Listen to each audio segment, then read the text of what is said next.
Well, good evening, everyone, and welcome to our new episode of He Said, He Said, He Said, a look at the world from a seasoned Black man's perspective. I'm your host, Alvin King. It is Friday, April the 14th. Thank you all for joining us today. Finally, I think spring is here. It definitely is here in DC, and along with it are pollen, and people are sneezing and all that. But all in all, it is very beautiful. I hope you all are having a terrific day. I also want to, take this time for those of you who follow me. I posted on Easter weekend. I got food poisoning, and you guys were, I just posted it a few days later that getting through food poisoning is tough. And you guys just flooded my pages and saying, get better and showing some love. Some of you kind of went into my DM and just tried to call my number and everything. I really appreciate it. I didn't answer because I don't do that. But I really appreciate you guys, reaching out to me and making sure that I was okay. As you can see, I'm fine. I'm much better. But food poisoning is no joke. Okay? So don't go out and get it if you can help it. This weekend, it is Emancipation Day, DC, ladies and gentlemen, and there is a lot going on here. And for those of you who don't know the difference between Emancipation Day and Juneteenth and Emancipation Day, DC, let me explain it to you. In Texas and several other states, they are the same thing. A holiday on June 19th that commemorates the emancipation of enslaved people. DC Emancipation Day honors the day President Abraham Lincoln signed the Compensated Emancipation Act of 1862, which freed 3,100 enslaved persons in the District of Columbia. Okay, so that is the difference between Emancipation Day and Emancipation Day DC. All right, our show tonight, ladies and gentlemen, we are continuing our second series of Aging While Black. We are so happy that we're able to do that. And tonight, our episode is called Facing Reality. There is nothing, absolutely nothing more powerful than when a group of beautiful Black men get together and have a conversation to share and, to give their opinions about things that we face every day in America, just because we are Black.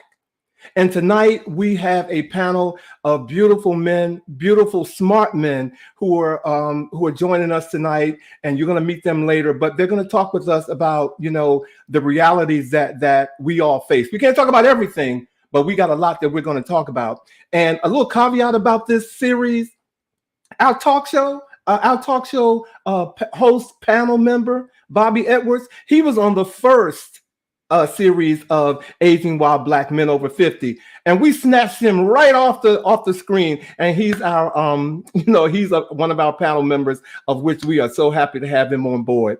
So without further ado, let's go on and get on with the show, ladies and gentlemen. If you're ready for me to bring them in, let's get on with the chat.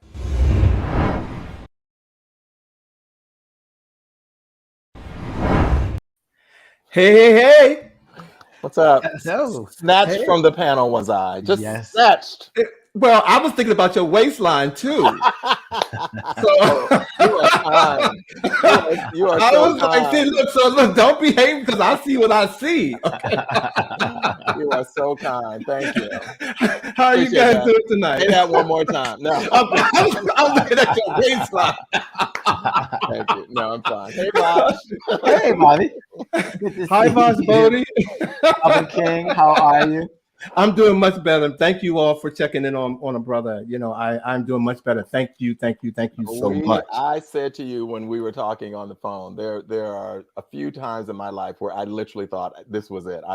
Food poisoning is like, it's no joke. It's no joke. It almost ruined my Easter, but here we are today. Here we are, yep. For a new episode, and I just want I want to talk about a couple of things before we bring the fellas on. And one of the things I really want to talk about, get it right off my chest: if a picture is worth 1,000 words, this picture right here, I want to tell you, it is worth 1,000 words. Congratulations to Tennessee Representatives Justin L. Pearson and Justin Jones for being reinstated after being expelled last week. And I mean, I think it made them even more powerful. What do you think? I certainly think so. And, and I think that there is certainly room for a bit of a victory lap in terms of their reinstatement, because I do think it's a powerful message. But I also caution us from over celebrating, because what happened also signals a very broken system. So the system itself is not fixed by the reinstatement, but I am pleased to see that the people rose to the occasion and said, not this time, not on our watch. Well, it also sends a message to the party that expelled them, because you had the governor who has signed one of their gun laws into law. He has signed it, even though he have his own party who don't agree with him. So I definitely get what you're saying, but I think there's another way to look at that, to keep them energized with what they're doing, by celebrating, what they're doing. So I definitely don't get comfortable, Yes. Yeah. I want to I think a celebration is worthy and appropriate. But I think I agree with you. Yeah, it's getting comfortable, because there's no room for being comfortable. Yeah. Well, something else I don't want to be comfortable with right now. One of my most favorite actors has been hospitalized.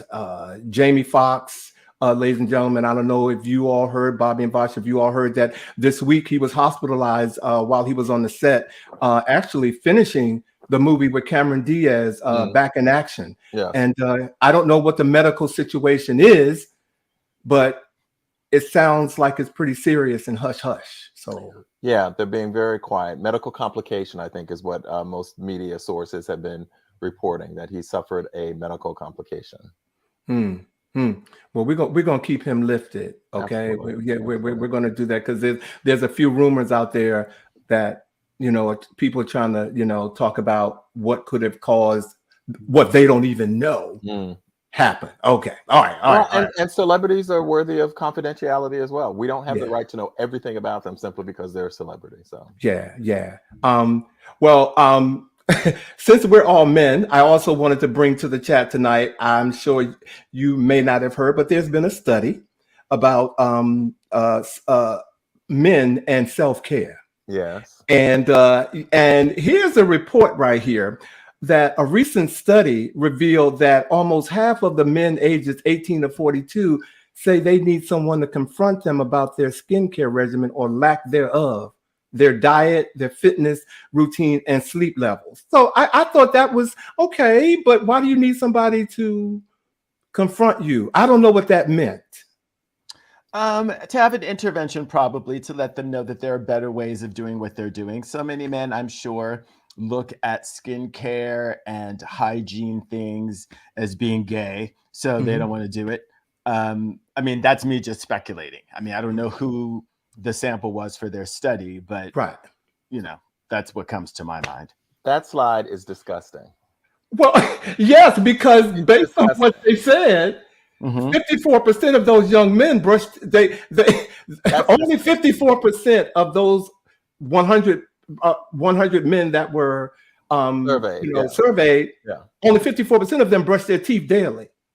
And originally, when I saw that, I was like, "Oh, is that twice a day?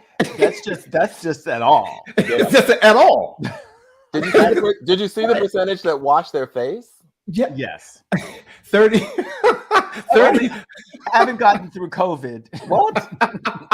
Those are like post-COVID numbers. It has to be, because during COVID, I know a lot of people who didn't wash their face or any other place for a couple of days at a time. And I don't know who they surveyed, but that 19% moisturized, if they surveyed my community, there's some ashy brothers running around here. See, and we don't want to talk about ashy. We don't even want to, because we don't even want to.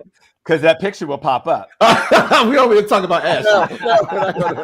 But I just want y'all to know, at least in that demographic, for those of you all who, the study was done on that particular demographic, and for those of you who have friends or who are dating or whatever, that it was for that demographic. But I just wanted to just talk about that. That's what this study has shown. And last but not least, ladies and gentlemen, before we get on with the show, my girl, our girl, ex-host, Wendy Williams is about to embark on a reality TV show.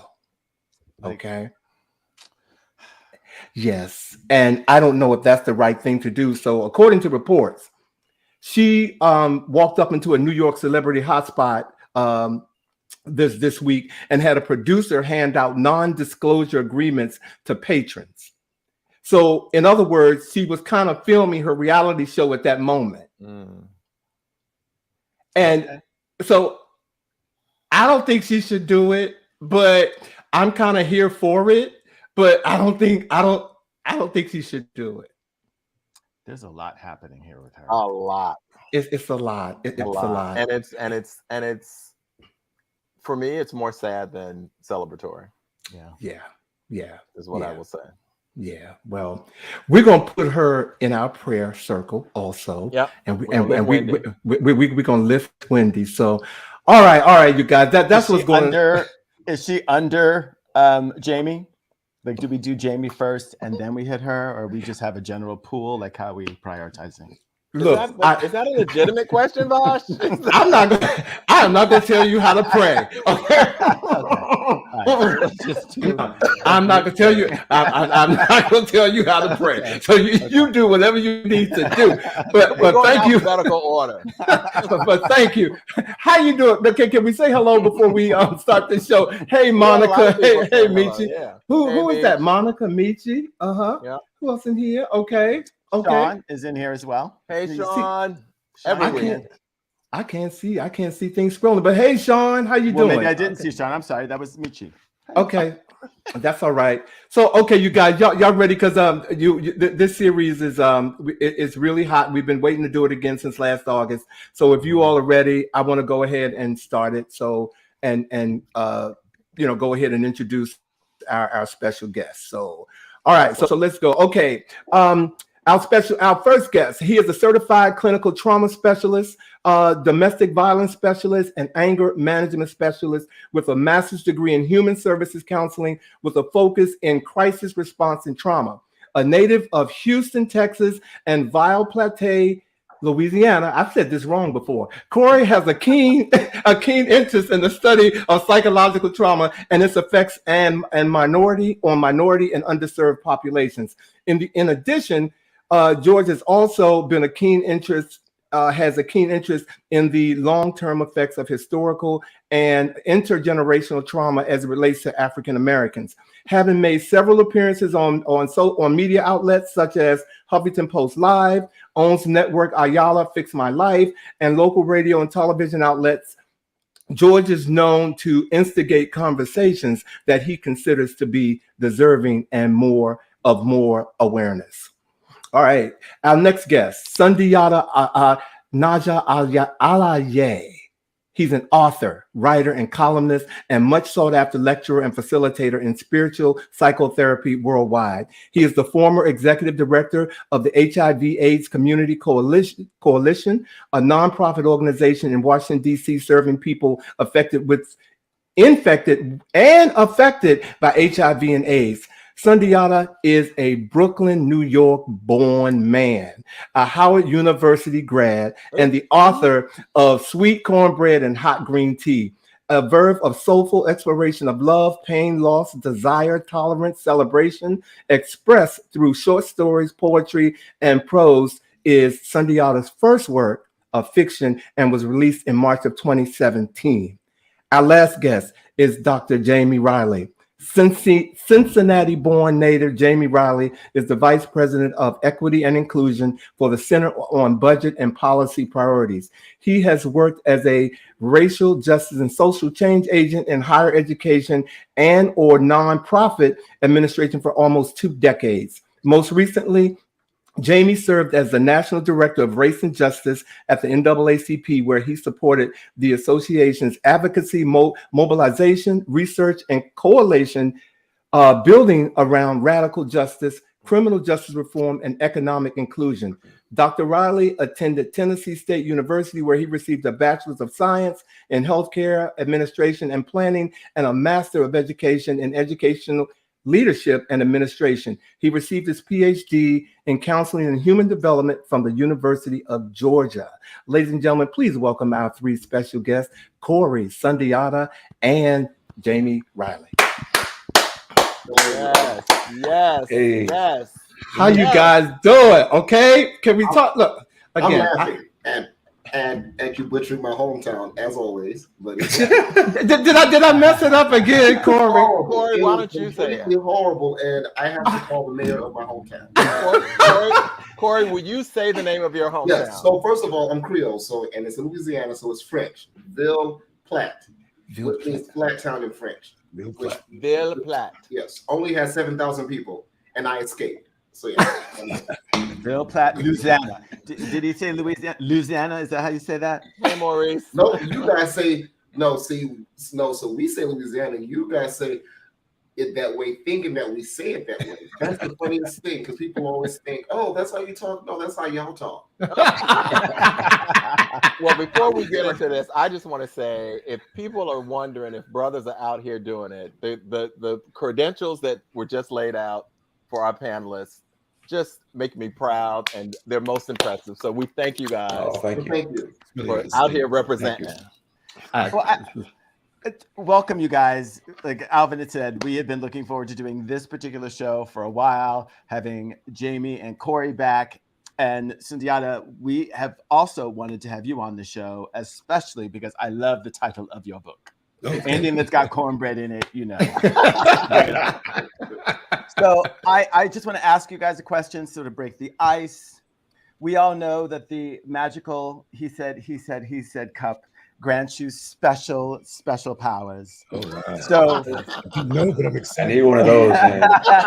If and when you all are able to sip from your own chalice of he said, and gain superpowers, what would those powers be and why? Maybe we start with Jamie and then work our way across to Cory. Superpowers. Wow. Okay. I think my superpower would be time travel. I think that given the work that I've done and just living the life I lived, I think knowing what I've known at this part of life, being able to travel through time and make some changes in both my personal life and in society would be a superpower that would be invaluable. So I'd say time travel. I hope that fits with where we were going. Maybe you were something less X-Men-esque and more.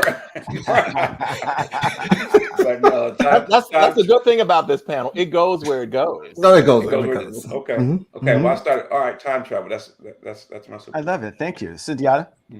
Well, I was going to say time travel, but go back and say it before Jamie does. I think my superpower. When I see the kind of the longing, the loneliness, the lack of self-love in a lot of us, particularly in the same gender-loving male community, I think my superpower would be to be able to reach each and every one of us who are struggling, with trying to understand where our place is based on the things that we know about. Cory can say it better, but our trauma, we have a lot of trauma that brings to us. So I think that would be my superpower, to try to inject that sort of love and peace of our own souls. And your superpower name will be Love Doctor. Love Doctor. Dr. Love. And we can't even play the song. Okay, we can't even play it. I wasn't going to say he thought that was his name when we were at Howard. That's another show, I think. That's another show. Another audience. Cory? What's ironic, I just replaced a man named Dr. Love at one of the private schools. Literally, and I said, is this a joke? But his name is Dr. Love. I said, oh, he's real. But I would have to say my superpower would not be a superpower. It would be something that we've always had, but life tends to dishonor us and force us to rewrite who we are. So what if I had the power, and I thought about this very quickly, it came very quickly.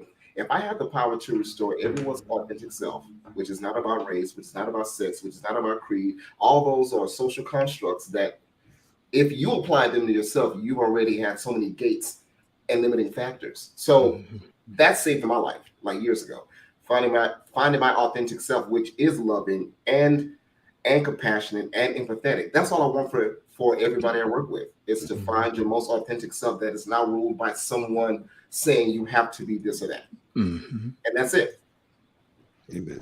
Amen. Thank you. The ice is broken. The ice is broken. Okay. All right. Thank you. All right. So the purpose of this panel is to really create a very informal, organic conversation among men around a variety of topics. Alvin, Vash, and I were thinking about a variety of things that we face as Black men in this society today. Thus, the aging while Black, facing our realities, and so forth. So one of the things that we'd like to discuss right now, gentlemen, is just being Black in the current anti-racist movement, the current day of anti-racist movement, recognizing that there is a cost. There has always been a cost of being an anti-racist. There's always been a cost of being an activist. And so we'd like to ask a couple of questions of you that kind of reflect on some of those aspects of what we pay, if you will, to be active anti-racist Black men in this society. So to begin, I'm going to turn it over to my fellow co-host, Vash. That would be you. That would be you. One of the things that came up when we were thinking about this is, as Black gay men, do you feel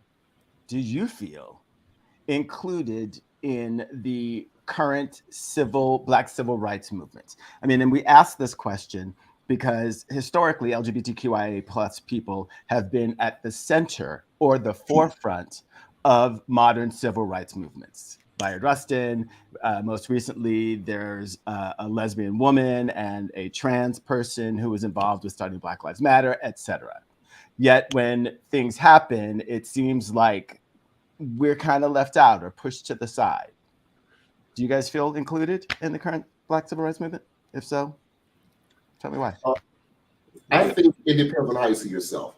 If you prioritize your sexuality or your gender over your race, that dictates where your drive goes, right? So if I concentrate on being a Black man doing what I do, most cases, the anti-racist thing will be the forefront for me. But if I'm still fighting to feel safe as a Black gay man, I may find that the fight is different. So I really feel like it depends on your personal position and what you claim as your main identity.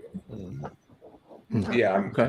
I align 100% with that. I would say, for me, I think I've been able to engage in it, but I also know, to Cory's level of work, that part of it is because I've also been able to be socialized and present as very masculine presenting. So I've been able to be in spaces and places at the comfortability of hetero Black men who only understand sexual orientation based off of your proximity to masculinity or femininity.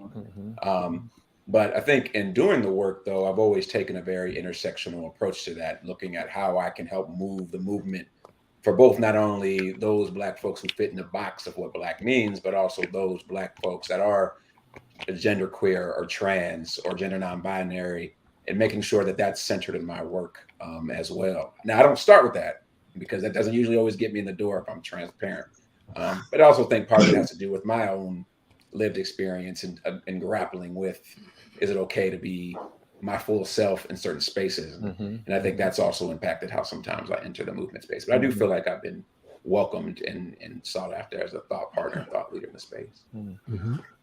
Yeah, I would say that, we come from the time of HIV and AIDS, where it was, there was really no space for us. And so I didn't ever, all the resources were for white people, white men particularly. So I never really looked to be included. I made a space. So I remember, protesting and chaining myself to the White House trying to make people understand that there were Black people on the other side of town that were also dying and getting put out of, Whitney Walker. I think they probably have a picture of me still there. So I never really considered, being welcomed, as long as this was something that was ingrained in my heart. My moral compass was in the right direction, and it was important for me to open doors, to make sure that not only were the doors open, but that we were seated at the table. So I completely agree with Jamie and Cory. We have our presentation when we walk in, we're Black, we're Black men, and we already know what they feel about us. But it has never been my consideration as to whether you were going to include me or not. Okay. Thank you. Maurice says, I wish we could as a whole prioritize our humanity and spirituality rather than all of the other external factors. Amen. Yeah. Amen. It's what unites us. It's what connects us. Yep. So thank you, guys. Well, I'm going to move on to the second question I want to throw out there to you guys. Do you ever think in terms of equity that Black men will ever fare as equal to our Caucasian counterparts? Why or why not do you feel this way? I had a question about. Can I ask you a question back as the host? You can. Why do you care? I can hear it coming. Yeah. So, only thing I challenge with that question is it sets our white counterparts as the benchmark, and as if we are, and which I think is part of the issue, that we subscribe and commit our lives to trying to attain this proximity to whiteness as the benchmark of success and arrival. I actually think Black people and Black people, we're talking about Black folks today, so I'll be very specific with Black people, but all people of color have surpassed and way expanded beyond where white folks are because of our ability to both navigate systems, but also move forward and create progress and transformation for our folks. So that's one thing. But in society, I guess if the question is, will we ever achieve equity in society or equal in society? No, unless structural changes like government and policy and reparations and things like that.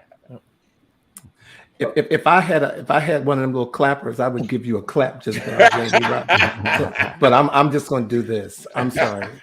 Go ahead, guys. I agree. 2 years ago, well, it aired last summer. I had the fortunality to be one of the experts on an A&E series that dealt with addictions on the digital side, and it was an interesting process because I'm telling the producers, now I've already done production work. I've been a host here in DC, and I said, you chose me for my expertise, but you only given me Black or people of color to work with on camera. I said, do you not think that my almost doctorate degree qualifies me to work with the white families that you're not putting on me? Ooh. And I said, if I come back next season, just understand, I love my work, but I will sacrifice a paycheck if I can't show as a Black man that I can deal with any culture. So literally you have to challenge and risk certain things. If they don't call me back now, the gift is I got a call back 2 months ago that he wants me on another A&E show, because I feel like if you stand up for yourself, some people are waiting on you to stand up for yourself. Exactly. So going to Jamie's point, I don't think it'll be equal, but we have to, it won't be given to us. Everything that we've gotten is not because a white person said, oh, that's nice, they deserve that. We had to have some kind of uproar, some kind of challenge. So I challenge everybody who's watching that if you want something to be equitable, you always have to fight for it. And what are you willing to risk in order to get that equity? I may never get a call back, but they know how I stand, though. Right. Yeah. George is right, because the thing is that not only are they not going to give it to us, but they're not even going to invite us to it. And so, as he speaks about, what my qualifications are, you don't think I'm qualified to help someone who is not of my race. It says a lot about how white America thinks, well, not only white America, but predominantly white America thinks about us and about what we can and cannot, contribute. So I said earlier, sometimes it's about getting in the door. Other times it's about getting a seat at the table. So as Cory said, you know, you just have to keep pushing. And this is why equity, there will never be, at least in my time, and I pray that at least my sons would be able to witness it. But there's another route that we have to go in order to get through it. It takes a lot of energy and a lot of prayer to get through a lot of what we do when we wake up in the morning. And we know that every morning when we step out this door, something is seeking to destroy us. Right. Yeah. So Actively. So you talk about going into a studio or production studio or going into some of the meetings that Jamie has to attend in his role, and you just can imagine the exhaustion that causes. So, you know, we'll find another way, you know, that is softer in its orientation, so that we can save ourselves and save each other. Right, If I thank can you. add on what you said something very interesting and it sparked something. You said, and I'm paraphrasing, about working for what your sons can also receive. It's very interesting that in Black community, I feel like we're fighting for the next level to find some more peace while our counterparts are fighting to keep their wealth. That's right. See, white people are not fighting for, you know, for peace. They're not fighting for, you know, all of these things that we're fighting for, and we don't even have the wealth. We just want the opportunity to start having the wealth, so that becomes a new fight. I don't want to fight for my place. I want to fight for how much is it worth. That's right. What can I back down? So our fight is totally different than theirs. Right. So that's why there's a misunderstanding. They don't get it because the empathy and compassion that they think they have is relatively absent. Right. Right. Yeah. It's the institutions, you know, we see what's happening even in the valuation of your home if you try to sell it. Absolutely. So the banks are a part of this conspiracy. The government is a part of it. Just saw this young man, this young brother, who we're actively looking at him. 75 years for spitting on a police officer is what he was sentenced to. So when you have these kinds of things, where the whole construct is to make sure that Black men do not get ahead, then, you know, there's no equity and there will be no justice, even no justins.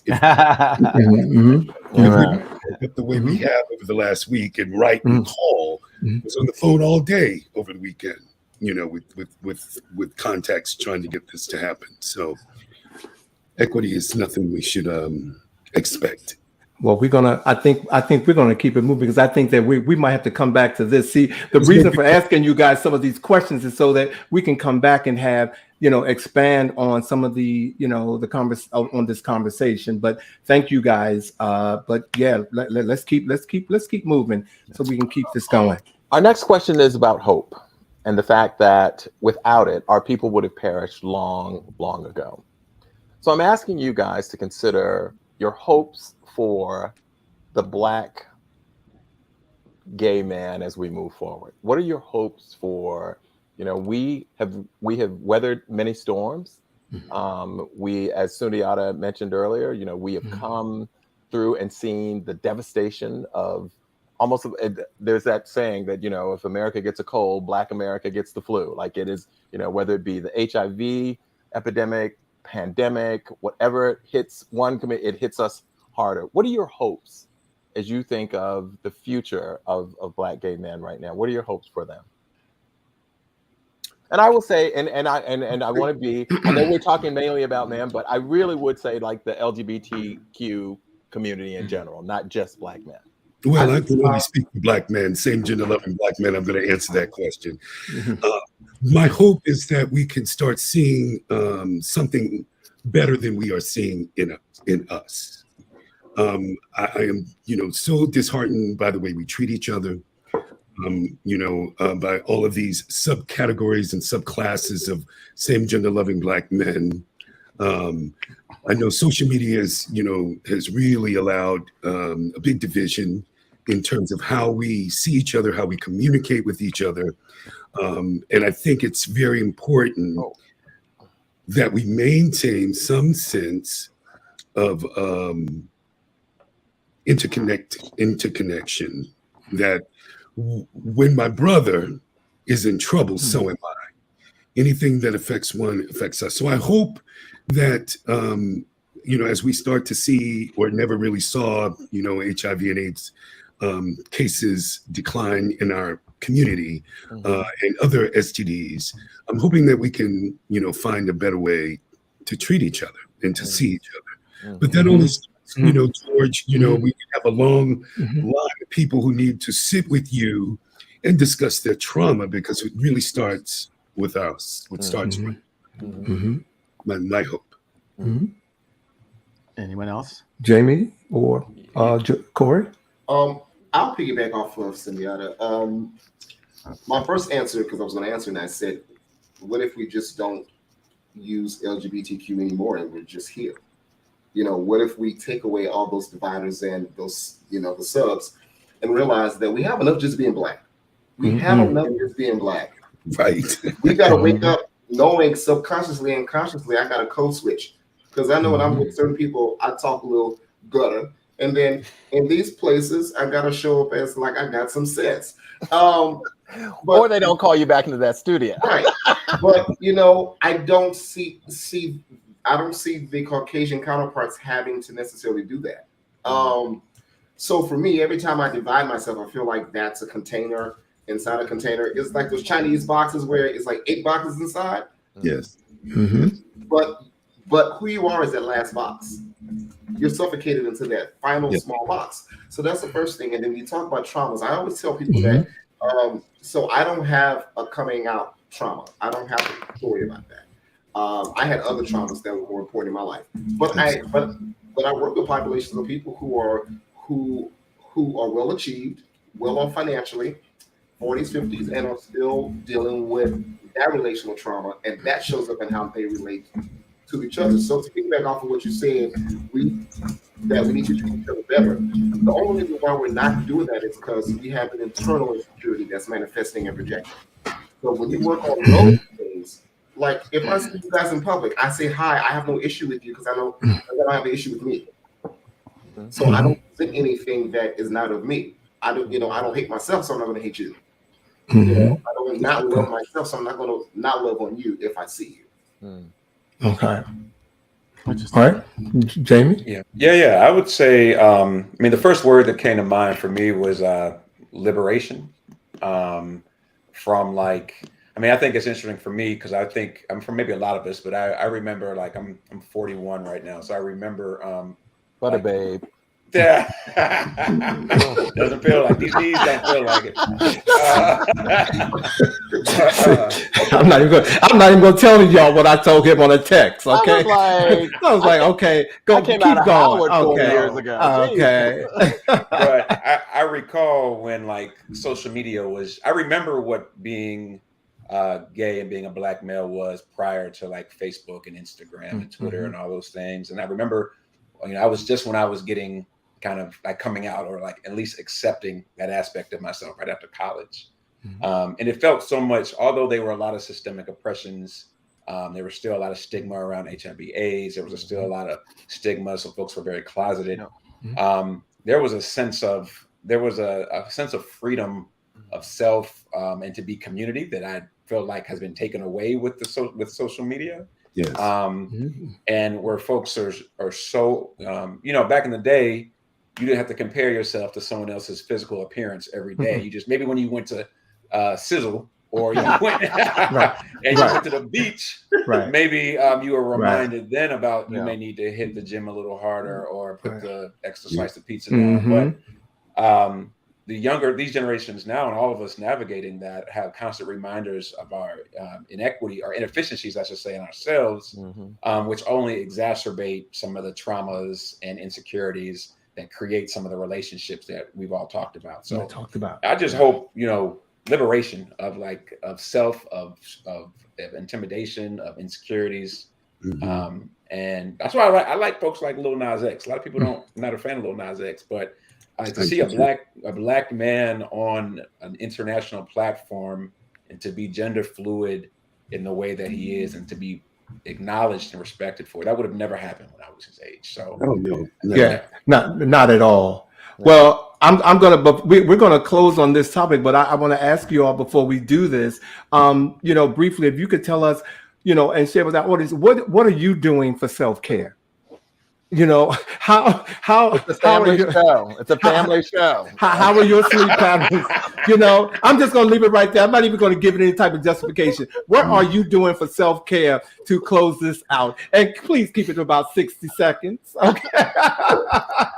Okay, I'll start. I am going away for a week. I've been doing extensive work in doctoral studies. I know that Jamie understands doctoral studies, along with raising a family. I'm taking a reprieve for a week. And you guys talked about skincare. I started a new skincare routine. I'm balancing work with fitness because I know fitness also biologically helps me feel good. And it looks good in the summer in my tank tops. Amen. Hallelujah. And I'm socializing more because usually I'm kind of in the house doing everything I do. And I'm forcing myself to realize there are some beautiful people out there that I just have not reconnected with. So that's my self-care for here and throughout, at least as long as I can manage it. Yeah. How about you, Sundiata? Cory, we need to get together and have some lunch or some dinner or something. Because I'm an empty nester now. I have 3 boys in college. One of them graduated from FAMU. Congratulations. He's in grad school now. So I'm an empty nester. And so, I exercise. I drink lots of water. I meditate and pray. I'm working on my 4th book. I have to feed Bobby and Michi constantly, so I'm always in the kitchen. His gumbo is to die for. His gumbo and oxtails. I'm just telling you. Okay, but we have to have everybody over. So, for me, it's really easy. I know how to calm my mind. And I know how to tackle, when the ego starts to appear in my head, and I don't mean the ego like I'm the finest thing walking. I mean the part of the fear, the etching God out. That visit with all of us from time to time. Jimmy was just mentioning all of our, securities and, things that we compare ourselves to and from. But, it's really easy to calm those voices. They don't visit with me as often as they used to because I know how to make that happen. So right now, I've got, one of my sons is captain of the track team. So this is spring season. I'm going to be running all over the country with that. Another one's playing baseball down in Hampton. So I'm going to be running down to that. And for me, it's all self-care because they are not living in my home. So that is your self-care. All right. All right. Jamie. I would just say quick, learning how to say no more intentionally. And creating healthy boundaries with the role of work in my identity. So not being so tied to my professional identity to create space for my personal life at this point. So those are 2 of my big things. Thank you. Nice. All right. Well, let's go to the next segment because I'm going to get these questions in before y'all leave. Okay. Because I'm determined. Okay. Y'all. Okay. Let's go to the next section real quick. So it's come up a number of times already in different things that people have said. We've kind of talked about this notion of sex and gender, and with all the things that are going on in the world, we've got the Bud Light thing happening. We've got, people wanting to make sure that we have transgender athletes out of sport, et cetera. I just want to get a general vibe of where you guys are.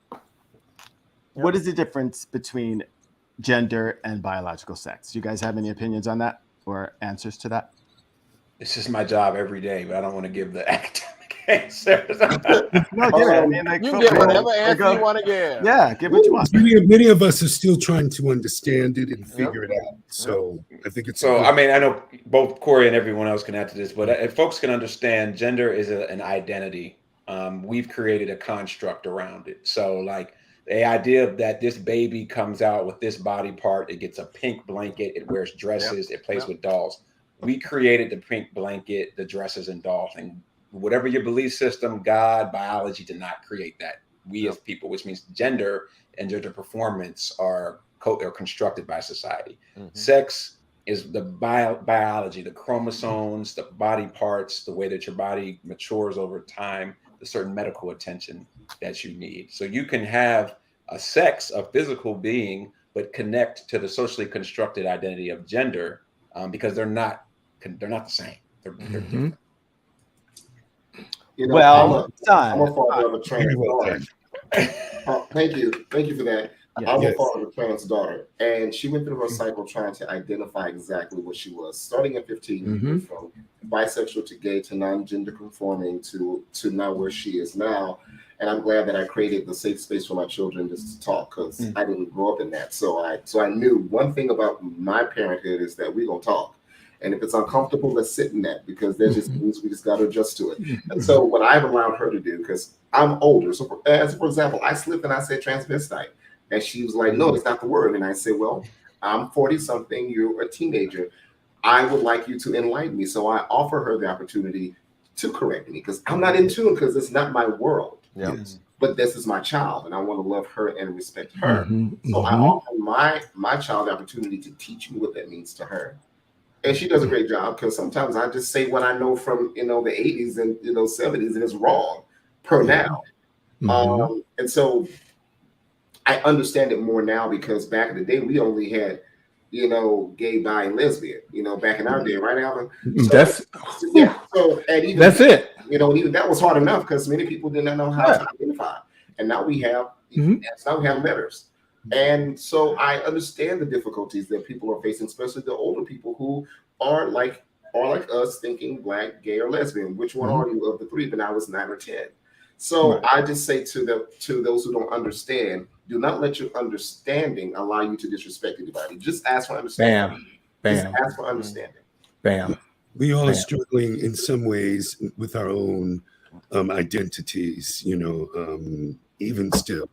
The only thing that I really do know about this is that self-identity, self-expression, regardless of the social constructs, is the most precious and profound idealism that we have to control on our own. And that in itself just embraces the self-love, that you have. Some of these young men and women are just so brave, and so young to be so brave. I was not so brave when I was struggling with my identity, trying to figure out where I was. So I applaud them and I support them. It was one of my questions as I'm raising, as a single man, who's same gender loving, 3 boys, just looking out for any indication or clue, to make sure that when something appeared, that I would be there to support them through whatever it was, you know. And so you have to give a lot of credit to these children and to the people in their lives who are supporting them through what could be a very difficult and dangerous time, just to learn to love yourself. Can I just add something real quick to this, or we don't? I think I just challenge a lot of Black folks to think about, if you can understand the movement and the process of trying to fight racism, and for us, and the exhaustion and fatigue folks have about explaining why race matters and how Black folks are treated differently. I just ask folks to open their minds to understand that's the same thing for gender, particularly people who do not fit on this binary of man and woman. So even though you may not understand the terms, or your religious beliefs don't allow you to be an advocate or an ally for it, just understand that it is very similar to having to explain your identity and your humanity to the very same way that we have had to do and we continue to do since That's an excellent we were point, kidnapped Jim. and brought to this country. So just want to take that moment for folks watching. I hope they can be willing to do that and spread the word. Right. Exactly. Tell your folks about it too. Right. That's well, look, guys, you know what? Again, you guys know that we want you to be on here until at least 9 o'clock. But it's a great discussion. I'm loving this. Well, I'm loving it too. But sometimes when I be looking at my clock, I'm a time conscious person. But anyway, you guys know that. You guys know me very well. But I do want to jump to the last segment of our questioning for you guys, and that's about free speech, okay, and hate speech. And Bobby, I know you had an introduction for that, so I know you keep it short because I want us to be able to get to some answers. And basically, the question we're asking you to consider at a time when there is so much effort right now through legislation and so forth to restrict people, to misinterpret people, to misrepresent people, and really kind of erase truth from what we do and what we say. The question is, so what does free speech look like to you? In this day and age where so much is challenged, truth is challenged on such a regular basis now, what does free speech look like to you? So I'm just going to say this, because the truth is under threat and it's under attack. But truth is only threatening to those who don't walk in it. Well, can you say that again? Truth is only threatening to those who don't walk in it. Amen. And this is what puts free speech under attack, because we know that there's a lot of people, ungodly, unspiritual, self-hating people who are attacking the truth to benefit their own kind. And so my only response to free speech is we don't have an option other than to quiet that noise, quiet those voices, and speak louder than they do. And that's going to require us to change who we have going to legislation, to represent us, and stop allowing them to redline, certain areas. So just remember that the truth is only threatening to those who don't walk in it. And if you remember that, you'll know that these are not personal attacks. Right? They just don't walk in the truth. Well, I have a question for you. What is the truth? The truth is as it is. It is not something that hides itself. It is always there. It's ever present. We have enough history, enough books, enough knowledge to know what is right there in front of your face. And you cannot make me blind to see what I have already seen, either through my eyes or the eyes of my ancestors, or the eyes of where I've been and where I've traveled and where I've studied. You cannot make the truth go away. It's always going to prevail. So truth then is based on experience. Yes. If I'm taking what you're saying. Truth is life, and it is based on our experiences. So then someone who has not had your experiences would have a different truth. And then how do we reconcile that? Well, because some of this truth is, we know that you cannot change the fact that Rosa Parks was on a bus and was arrested. And was asked to move because of her race, not just to move. It was because of her race. Because the window was better. It was a better window. Right. If you go to Florida and read one of a book in Florida, she got asked to move.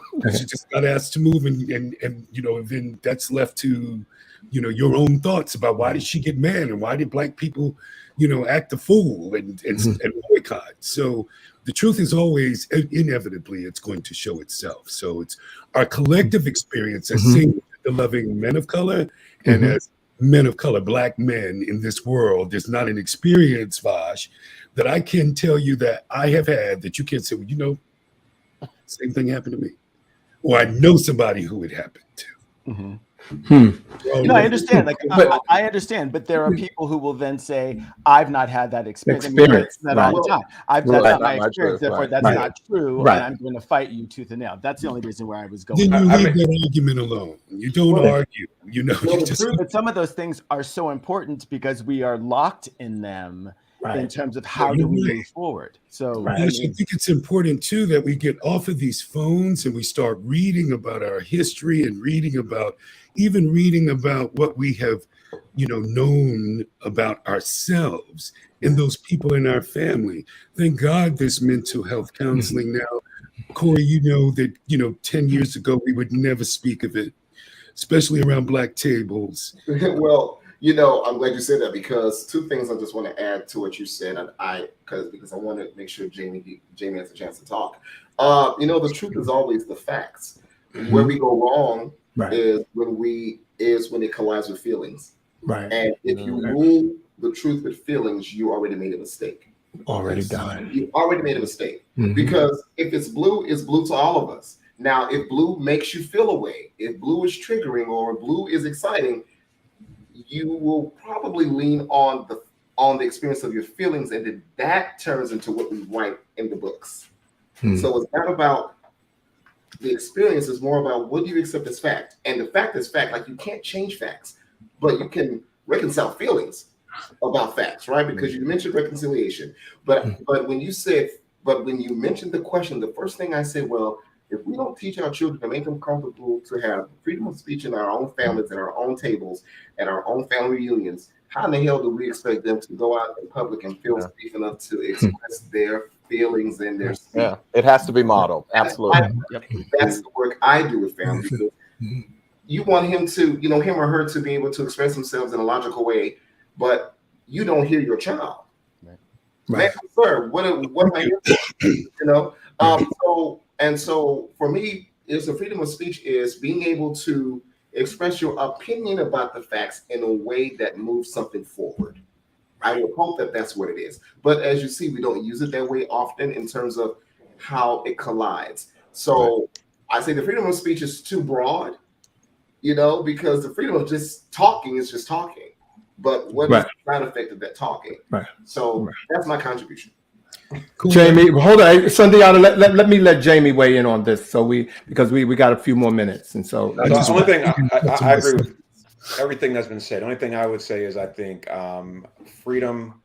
Nothing is free for folks who don't have control over power or systems or resources. So there are risks and repercussions, I think, for freedom of speech, particularly for folks who have been the non-dominant, who have been structurally oppressed. I would invite people, this is not a self-pubbing moment, but if you were to Google my name and Google the University of Alabama, you will see why I no longer work in higher ed, because of my belief in freedom of speech to speak up for Black people. And I was forced resigned from my senior executive role at that university because of that. So I say that freedom of speech has repercussions and risks, particularly if it's not those who are in power.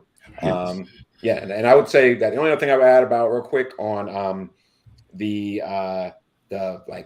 what is truth is that I think that the challenging part we have now versus in the past, these things happen, that Rosa Parks and the civil rights movement, those things happened, but with the passing of law, a lot of our experiences with racism became perceived feelings of covert actions versus overt actions that were stapled in law. So now we don't because everything that folks think that we're saying is skewed because it's really about feelings and experience and less about fact, because the laws allow us in spaces that it once did not allow us. So, All right.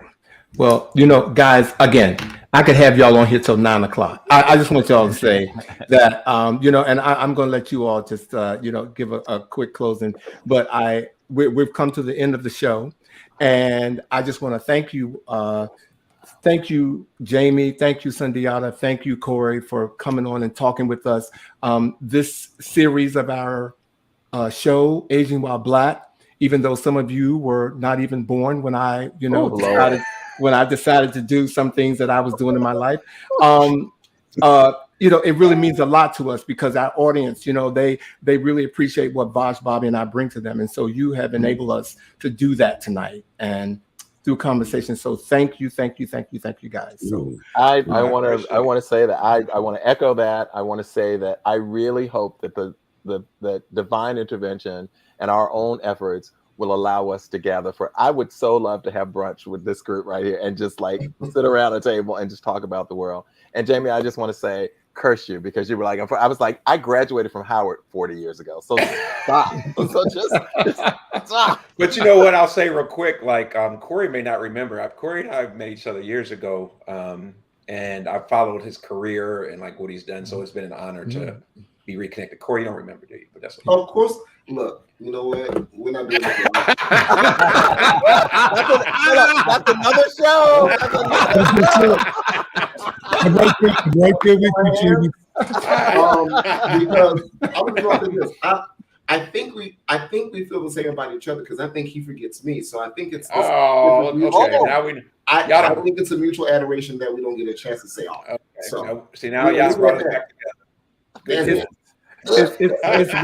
It's really all three, well, all of you all on this screen, but you three are in my journal. And I mean, you are all three of you, and Sundiata knows, I've known Sundiata for years, and he was the first person to write an article about me and me as a producer producing an event. And I have it framed. And so I just know how powerful your words are. I know how powerful your voices are. And again, we are so happy to have you here. But before we go, I got to give everybody, our guests, our viewers, the words of the week. Words of the week. The words of the week. Okay. The best revenge is none. Heal, move on, and don't become like those who hurt you. All right.